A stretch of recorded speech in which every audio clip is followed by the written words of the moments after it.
لو نفسِك تشتري أول قطعة دهب لكن كل ما تقبضي المرتب تلاقي الفلوس خلصت قبل آخر الشهر، فالفيديو ده معمول علشانِك. السلام عليكم ورحمة الله وبركاته، يا رب تكونوا بخير. النهارده الفيديو يا جماعة مليان معلومات، بس قبل ما نبدأ يا ريت نعمل لايك للفيديو ونصلي على الحبيب المصطفى صلى الله عليه وسلم وندخل في الفيديو بتاعنا على طول. النهارده هاتكلم معاكم خطوة بخطوة عن ازاي تحولي جزء صغير كده من دخلِك لدهب من غير ما تضغطي نفسِك، وكمان من غير ما تدخلي في ديون أو تقسطي علشان تشتري قطعة أكبر من قدرتِك. أهم حاجة هدفنا مش إنِك تشتري دهب وخلاص، لكن إنِك تتعلمي عادة الادخار وتخلي جزء من فلوسِك يتحول لأصل له قيمة بدل ما كله بيختفي في المصاريف اليومية. أول خطوة كده حددي هدفك قبل ما تبدأي في التوفير. لازم يكون عندك هدف واضح، ما تقوليش أنا عايزة أوفر وخلاص، قولي أنا هدفي أشتري أول قطعة دهب. ممكن تحددي هدف مبدئي بسيط جدا زي خاتم خفيف أو قطعة صغيرة حسب قدرتك كده واحتياجك. ليه الهدف مهم؟ لأن لما الفلوس تكون من غير هدف بيكون سهل جدا تصرفيها، لكن لما تعرفي إن كل مبلغ بتحوشيه بيقربك من حاجة معينة نفسك فيها هتلاقي عندك كده دافع أكبر إنك تكملي. اكتبي الهدف كده في ورقة أو على موبايلك: هدفي شراء أول قطعة دهب، وتحتها اكتبي المبلغ اللي تقدري تخصصيه للهدف كل شهر. الخطوة اللي بعد كده اعرفي فلوسك بتروح فين. قبل ما تقولي أنا مش بعرف أوفر لازم تعرفي الأول فلوسك بتتصرف في ايه. لمدة شهر كامل كده سجلي كل مصروفك: الأكل، المواصلات، الفواتير، طلبات البيت، الخروجات، كمان المشتريات الصغيرة وحتى الحاجات اللي بتحس إن هي رخيصة. لأن المشكلة في أوقات كتير مش بتكون في المصروف الكبير، المشكلة بتكون في المصاريف الصغيرة اللي بتتكرر كل يوم. زي إن احنا نشتري حاجة من البقالة، حاجة مش محتاجينها، الحاجات دي كلها. ممكن مبلغ بسيط يتصرف النهاردة ومبلغ تاني بكرة، وبعد أسبوع تكتشفي إن مجموع الحاجات دي كان ممكن يقربك جدا من هدفك. فبدل ما تسألي نفسك أوفر كام، اسألي الأول أنا بصرف كام. لما تعرفي إجابة السؤال ده هتقدري تعملي خطة حقيقية. الخطوة اللي بعد كده ادفعي لنفسك الأول. من أهم العادات اللي هتساعدك على الادخار إنك ما تستنيش لآخر الشهر علشان تشوفي ايه اللي فايض، لأن غالبا مش هيفيض حاجة. اعملي العكس: أول ما تستلمي دخلك حددي مبلغ الادخار، شيليه كده بعيد عن مصروف البيت حتى لو المبلغ صغير.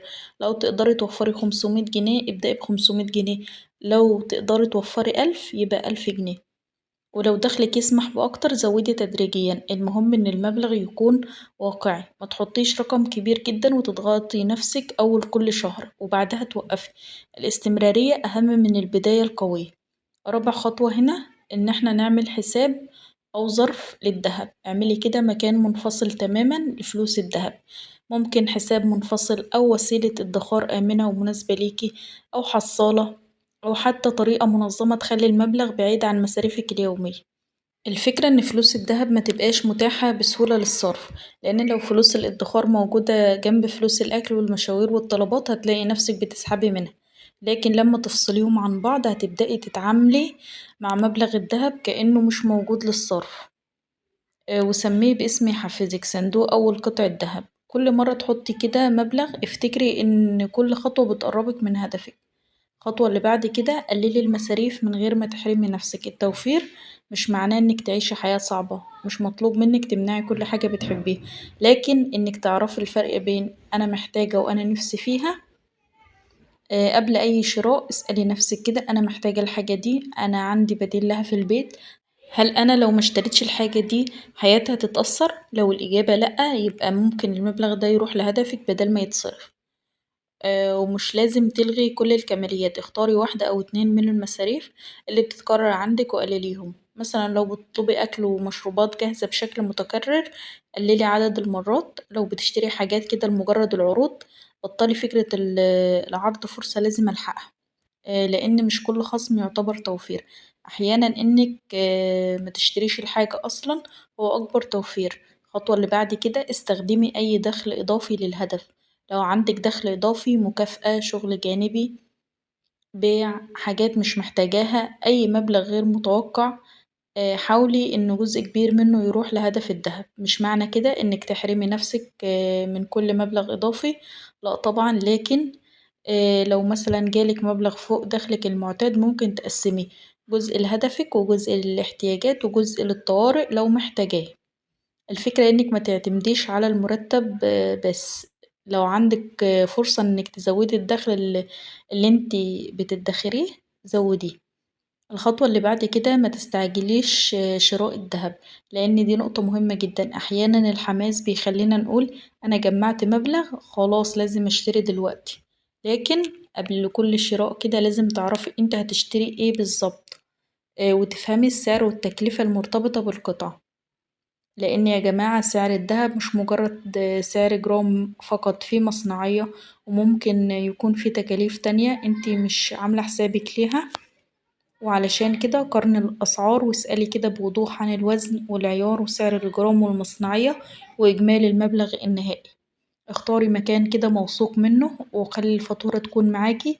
متشتريش أي قطعة لمجرد شكلها، لأن بتبقى فيه حاجات فيه دهب كده فيه فصوص وقيمة المصنعية بتاعته بتكون أغلى، لكن مش عملي. لو فص من الفصوص دي ضاع مننا أو حاجة فبنفقد مبلغ كبير منه.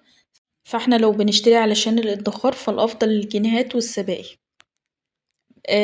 مع الخطوة اللي بعد كده اختاري أول قطعة بعقل. أول قطعة دهب مش لازم تكون أغلى قطعة عندك. مش لازم تبدأي بأي حاجة كبيرة علشان تثبتي انك قدرتي، لأ، العكس صحيح. ممكن البداية تكون بقطعة مناسبة لميزانيتك. الهدف انك تعملي أول خطوة وبعد كده مع الوقت تقدري تكملي. المهم تعرفي ان الدهب ليه تقلبات في السعر ومش مضمون انه يحقق ربح دايم. علشان كده ما تحطيش كل فلوسك في الدهب، خصوصا لو ما عندكيش احتياطي للطوارئ. الخطوة اللي بعد كده اعملي صندوق للطوارئ بالتوازي.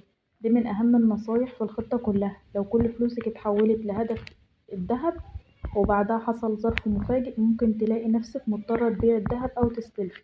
علشان كده حاولي يكون عندك مبلغ للطوارئ منفصل عن مبلغ الدهب، حتى لو بتبدأي بمبلغ بسيط، لأن وجود احتياطي صغير ممكن يحمي خطة الادخار كلها.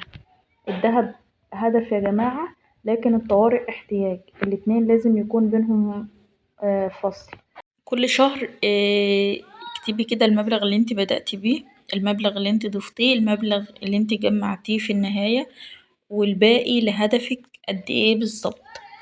يعني لو هدفك مبلغ معين كل شهر بتضيفي مبلغ ثابت هتقدري تعرفي تقريبا امتى هتوصلي. ولو حصل شهر كده قدرتي تحوشي فيه أكتر ممتاز، هيكون كويس جدا وهيوفر عليكي كتير.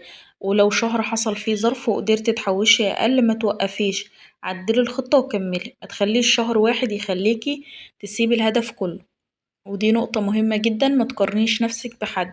ممكن تشوفي واحدة اشترت قطعة كبيرة وتفكري ان انتي متأخرة، لكن انتي ما تعرفيش ظروفها ايه ولا دخلها ايه ولا التزاماتها ايه. قارني نفسك بنفسك. لو كنت السنة اللي فاتت بتصرفي كل فلوسك والنهاردة بقيتي بتوفري جزء من دخلك فده تقدم كبير جدا في حياتك. ولو كنت بتشتري بدون تخطيط وبقيتي بتفكري قبل الشراء فده تقدم برضه. ولو قدرتي تشتري أول قطعة دهب من فلوسك اللي جمعتيها بنفسك فده إنجاز يستحق إن انت تكوني فخورة بيه. هندي مثال كده.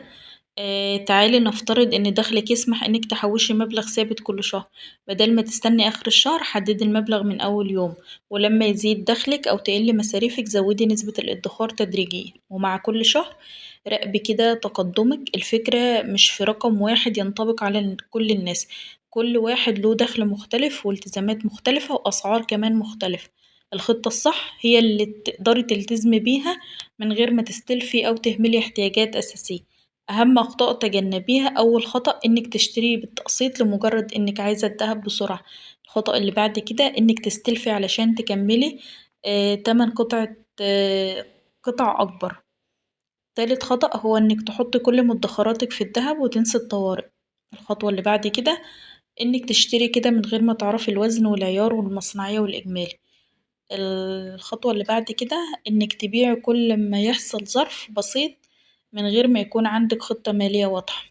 وفي النهاية شراء أول قطعة دهب مش مجرد عملية شراء، هو تدريب على الالتزام. انت بتتعلمي انك قبل ما تصرفي تخططي، وقبل ما تشتري تسألي نفسك هل ده مناسب لميزانيتي وبدل ما كل دخلِك يختفي بتبدئي تبني حاجة لنفسِك، ابدئي بالمبلغ اللي تقدري عليه، افصلي فلوس الادخار عن مصروفِك، راجعي مصاريفِك، قللي الهدر، استغلي أي دخل إضافي وخلّي عندِك صندوق طوارئ منفصل، ولمّا تجمّعي المبلغ المناسب قارني كده واختاري بعناية، كمان اشتري من مكان موثوق مع فاتورة واضحة، ما تنسيش إن النجاح مش إنِّك تشتري أول قطعة، النجاح الحقيقي إنِّك تشتري أول قطعة من فلوسِك اللي قدرتِ تجمّعيها بخطة والتزام، ولو بدأتِ النهارده بعد فترة هتبُصي للمبلغ اللي جمّعتيه وهتكتشفي إن الخطوة الصغيرة اللي أخدتيها كل شهر هي اللي صنعت النتيجة الكبيرة. ابدئي بالقليل، استمري، ما تستعجليش، وأول قطعة دهب ممكن تكون مجرد بداية لعادات مالية أفضل بكتير في حياتك. ولحد هنا يكون الفيديو خلص، أتمنى يكون عجبكم واستفدتم بأي معلومة، والسلام عليكم ورحمة الله وبركاته.